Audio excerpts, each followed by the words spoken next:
এই মুহূর্তে হযরত শাহজালাল আন্তর্জাতিক বিমানবন্দরে আছেন সহকর্মী শফিকুজ্জামান রুবেল। সরাসরি তার কাছে যাব। রুবেল, যে বিমানটি ঘিরে মূলত আজকে শাহজালাল আন্তর্জাতিক বিমানবন্দরের ভেতরে যারা কর্মকর্তা রয়েছেন তাদের মধ্যে যে উত্তেজনা চলছে, আপনারা জানেন যে ঠিক সকালে 9:20 মূলত যে খবরটি তারা জানতে পারে যে ইতালি রোম থেকে যে ফ্লাইটটি ঢাকার যে বিমানবন্দর আন্তর্জাতিক শাহজালাল বিমানবন্দরে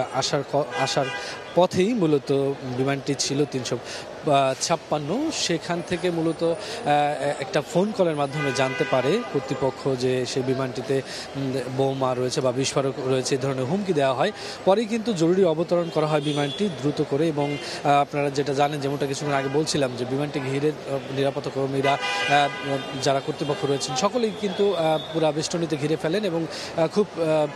দ্রুততার সাথেই যারা ক্রু মেম্বার রয়েছেন এবং যারা যাত্রী রয়েছেন, 250 জন যাত্রী ছিলেন এবং 13 জন ক্রু ছিলেন প্লেনটিতে, সকলকেই কিন্তু নিরাপদে নামিয়ে আনা হয়। এবং এখন পর্যন্ত আমরা যতদূর জানি যে এখন পর্যন্ত বিমানটি তল্লাশি চলছে, যে কোনো ধরনের যে হুমকি এসেছিল সেই দৃশ্যমান কোনো কিছু খুঁজে পাওয়া যায় কিনা, কিন্তু আমরা যতদূর যোগাযোগ করতে পেরেছি যে এখন পর্যন্ত সেরকম কিছু পাওয়া যায়নি।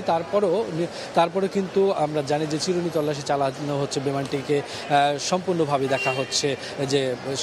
কোনো আশঙ্কা আসলে রয়েছে কিনা বা কে বা কারা এ ধরনের হুমকি দিল সে বিষয়টিও খতিয়ে দেখবেন। সব মিলিয়ে বলা যায় যে এই হুমকিকে ঘিরে কিন্তু বাড়তি নিরাপত্তাই মূলত এয়ারপোর্টের আশেপাশে আমরা দেখেছি যে আইনশৃঙ্খলা রক্ষাকারী বাহিনী একটু বাড়তি